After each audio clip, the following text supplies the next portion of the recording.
네, 안녕하십니까. 충주고려 천문과학관 관장 별박사 이태영입니다. 오늘은 지난 7월 달 동안 저희 천문과학관에서 같이 공부했던 현지아 학생과 같이 천문학의 과거와 현재, 특히 중력파에 대해서 좀 알아보는 시간을 갖도록 하겠습니다. 자, 그러면 오늘 저와 같이 설명을 해주실 현지아 학생을 소개해 드리겠습니다. 네, 안녕하세요. 저는 미국에서 마스터스라는 학교를 다니고 있는 현지아라고 합니다.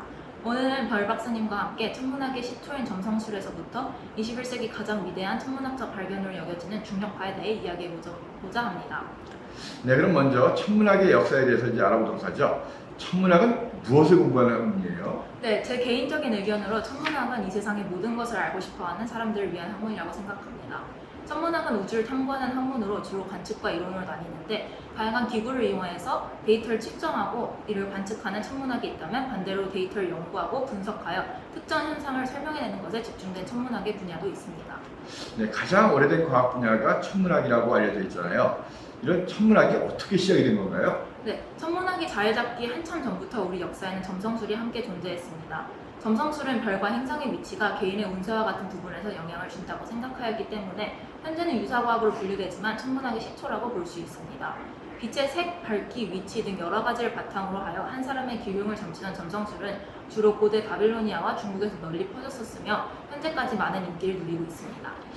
그럼 이런 점성술이 우주를 연구하는 학문으로 발전하였다 이런 건데요. 점성술과 천문학 어떻게 다른 건가요? 네, 중세시대까지만 해도 점성술과 천문학에 명확한 구분은 없었습니다. 오히려 천문학은 명확한 학문으로 인정받기보다는 단순히 관측을 하는 행위로 여겨졌고 점성술을 뒷받침해주는 역할을 하였죠.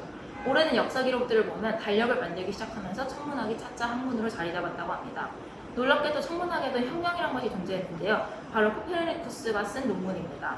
재미나게도 이 당시에 코페르니쿠스가 쓴 논문의 제목이 Revolution이라고 하는데 Revolution이라는 단어가 혁명을 뜻하게 된 것도 여기서 유래되었다고 합니다. 16세기에 코페르니쿠스가 주장한 태양 중심설, 즉 지동설은 그 당시 종교 사회로부터 큰 반발을 불러왔지만 갈릴레이, 케플러, 뉴턴 등 다양한 유명한 과학자들의 많은 노력 끝에 과학의 발전을 이뤄냈으니 정말 역사적으로 중요한 시기라고 생각합니다. 네, 천문학이 자연과학으로 자리 잡게 됐다. 어떤 계기가 있나요? 네, 천문학이 자리를 잡는 데는 다양한 기술의 발전이 학문의 발전에 가장 크게 기여했습니다. 갈릴레오가 처음 만들었던 망원경으로 흐릿하게나마 우주를 관측한 것부터 시작하여 다양한 장비의 발전으로 우리가 볼 수 있는 우주의 범위가 점점 늘어나게 되었습니다. 관측을 하게 되며 별들과 행성들이 움직이는 게 단순하게 우연이 아니라 자연 법칙에 의해 과학적인 현상임을 밝힐 수 있게 되며 자연과학의 한 분야로 자리를 잡은 것이죠. 천문학에서 장비란 우주를 보는 눈이나 다름이 없는데 장비가 점점 좋아지면서 더 멀리 그리고 더 희미한 빛들을 볼 수 있게 되어 당연히 또 연구할 수 있는 분야가 더 다양해지게 된 것입니다. 비록 한국에서는 아직 세분화되지는 않았지만 천문학은 정말 다양한 갈래를 나뉘고 있습니다. 어떤 이론을 연구하냐에 따라 Astrophysics, Astrobiology, Astrochemistry 등으로 분류되고 있으며 또한 관측을 집중하냐 아니면 이론을 집중하냐에 따라 달리 분리되고 있습니다. 별을 보고 점을 치던 점성술이 천문학이 되고 다양한 갈래로 나뉘는 데까지는 오랜 시간이 걸렸지만 그만큼 우리는 우주에 대해 더 많은 사실을 알게 되었고 기술의 발전도 있었습니다. 최근에는 그동안 우주를 보는 데 있었던 한계를 어느 정도 해결할 수 있는 새로운 기술이 탄생하였는데 바로 최근 검출이 가능해진 중력파입니다. 중력파 검출의 성공으로 21세기에 들어서 우주를 보는 새로운 창이 열렸다고 할 수 있습니다. 중력파라는 것이 일반적으로 꽤 생소한 단어라고 생각이 되거든요. 네, 그러면 이 중력파라는 것이 정확히 무엇인가요? 천문학 또는 물리학에서 쓰이는 중력파라는 단어가 정말 많은 분들께 생소할 것이라고 생각합니다. 네이버 백과사전의 정의에 따르면 중력파는 질량을 가진 물체가 가속 운동을 할 때 생기는 중력의 변화가 시공간을 전파해가는 시공간의 잔 물결을 말한다고 합니다. 즉 물속에서 돌을 던졌을 때 물결이 퍼져나가듯이 매 순간 특정 물질에 의해 변화하는 중력에 의해서 공간이 움직이는 것을 말합니다. 이러한 중력파는 우주에 있는 물체의 움직임에 대한 정보를 전달하는 역할을 합니다. 네, 시공간의 잔물결. 굉장히 쉬운 이야기는 아닌데요.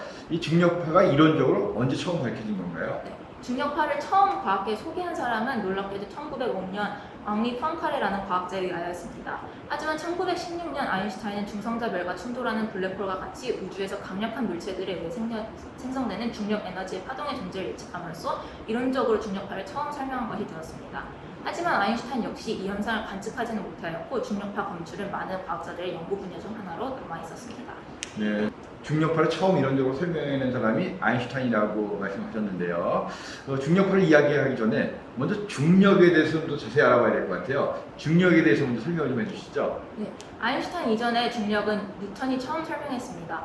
뉴턴이 설명한 만력의 법칙에서는 중력은 물체가 서로를 끌어당기는 힘으로 빛의 속도가 아닌 순간적인 속도로 이동한다고 합니다. 뉴턴의 경우 중력이 왜 생기는지를 설명할 수는 없었지만 우리가 흔히 알고 있는 F는 R제곱분의 G M1 M2라는 식을 발표함으로써 중력의 크기를 찾아낼 수 있었습니다. 아인슈타인의 일반 상대성 이론은 뉴턴의 이러한 법칙이 완전하지 않는다는 것을 증명해냈는데요. 실제로 물체의 질량이 커질수록 뉴턴의 공식과 아인슈타인의 공식의 결과값은 서로 차이가 점점 더 커진다고 합니다. 뉴턴의 중력에 대한 설명은 중력이 각 물체의 질량에 의해 발생한다고 하는데 뉴턴의 경우 중력이 전파되는 시간이 필요 없는 반면 아인슈타인의 주장에 의하면 중력은 빛의 속도로 움직이기 때문에 만에 하나 태양이 없어지는 일이 생겨도 우리는 약 8분간을 원래 궤도에 따라 움직일 것이라고 합니다. 뉴턴의 중력에 의해서는 중력파를 검출하려고 할 때 중력 감지기의 양쪽 끝이 동시에 영향을 받으므로 아무런 신호가 가지 않기 때문에 중력파 검출을 하기 위해서는 아인슈타인이 설명한 중력이 중요합니다. 네, 그럼 아인슈타인이 설명한 중력과 일반 상대성 이론은 중력파와 어떻게 연결되는 건가요? 네, 일반 상대성이 설명하는 중력은 curvature of space-time이라고 합니다. 스판덱스 재질의 천을 넓게 펴놓고 그 위에 공을 하나 올릴 경우 공의 무게에 의해 스판덱스 천이 밑으로 파이게 되는데 이것이 일반 상대성 이론에 의해서 물질이 존재할 때마다 시공간이 뒤틀리게 되는 현상이라고 합니다. 거기에 공을 하나 더 올릴 경우에는 두 개의 공이 한 곳에서 만나는 현상이 발생하는데 이것이 바로 아인슈타인이 설명하는 중력이죠. 물질이 많을수록 시공간이 더 많이 휘어지게 되며 일반 상대성 이론은 블랙홀이 무엇인지 설명할 수 있게 합니다. 이러한 이론을 가지고 아인슈타인은 식을 세웠는데 이것을 중력장 방정식 또는 아인슈타인의 방정식이라고 합니다.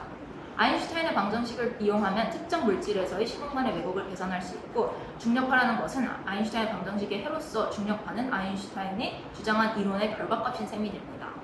아인슈타인은 서로 공전하는 중성자별 혹은 블랙홀과 같은 강력한 가속 물체가 시공간을 붕괴시켜 물결치는 시공간의 파동이 근원에서 멀어지는 모든 방향으로 전파된다는 것을 방정식을 이용하여 이론적으로 보여준 것입니다. 네, 아인슈타인이 중력파를 이야기했던 것이 1910년대니까 그 이전에도 중력파를 검출하는 노력이 있었을 것 같은데요. 이전에 과거에도 중력파를 검출하는 시도가 있었나요? 네, 중력파를 검출하는 것은 정말 많은 과학자들이 계속해서 노력했던 것 중 하나입니다.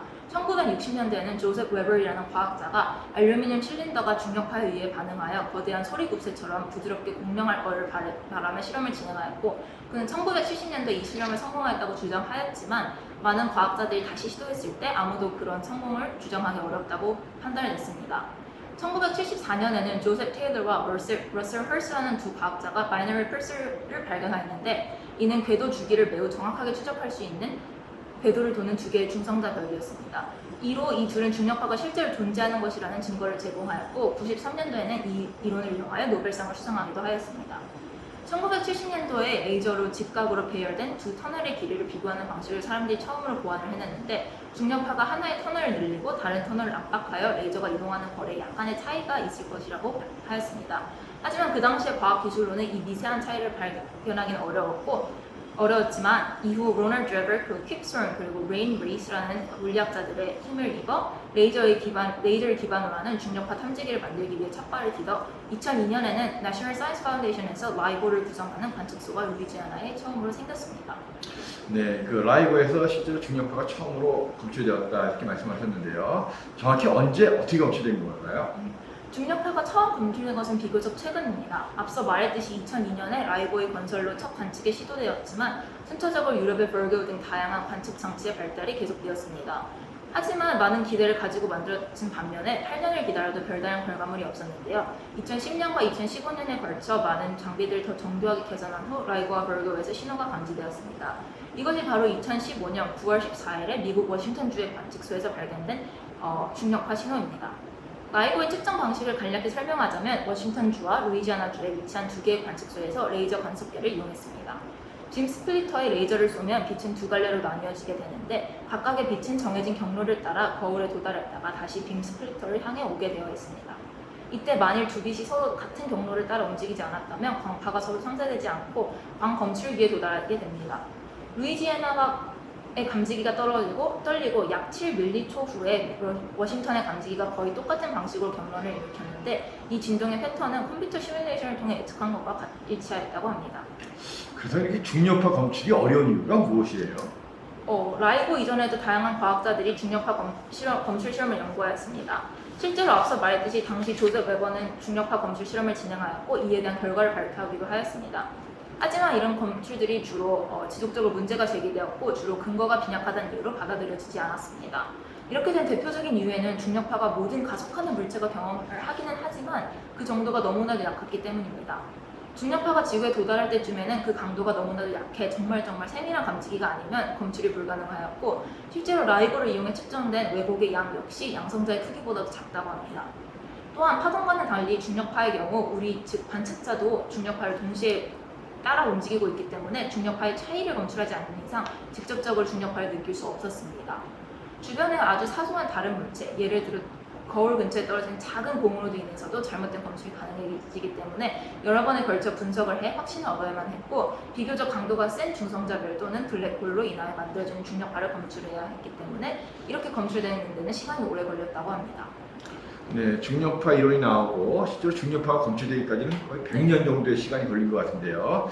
이 중력파가 검출되었다. 이게 굉장히 중요한 순간이다. 이렇게 이야기를 하는데 왜 그런 건가요? 중력파의 검출은 앞서 말했듯이 21세기 물리학계의 최고의 성과 중 하나로 손꼽히고 있습니다. 물론 2019년 이전에도 간접적인 증거라든가 완벽하지 않은 발표들이 있긴 했지만 아무래도 아인슈타인이 발표한 이론이 100여 년이 지나 성공적으로 중력파를 검출한 것이기 때문에 여태 많은 사람들의 관심을 받지 않았을까 합니다. 중력파의 검출은 앞으로 정말 다양한 연구를 하는 데 큰 도움을 줄 것인데요. 중력파를 검출함으로써 여태 우주를 관측하던 것과는 다른 방식으로 우주를 관측할 수 있게 되었습니다.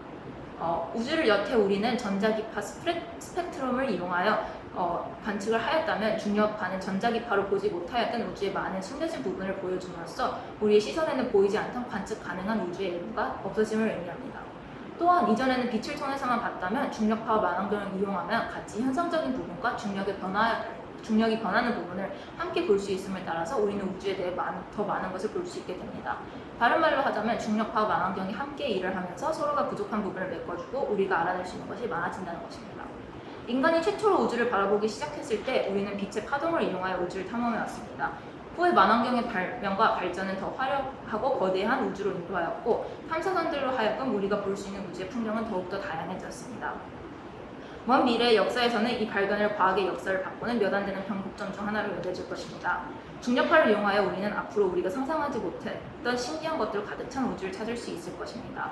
네, 중력파 검출을 통해서 우리가 우주를 보는 눈이 굉장히 커졌다. 그리고 과거에 이제 무성 영화 시대가 유성 영화 시대도 바뀌었다. 이런 이야기도 많이 하는 것 같아요. 오늘 현지 학생 덕분에 중력파에 대해서 많이 알았던 것 같습니다. 오늘 수고하셨습니다. 감사합니다.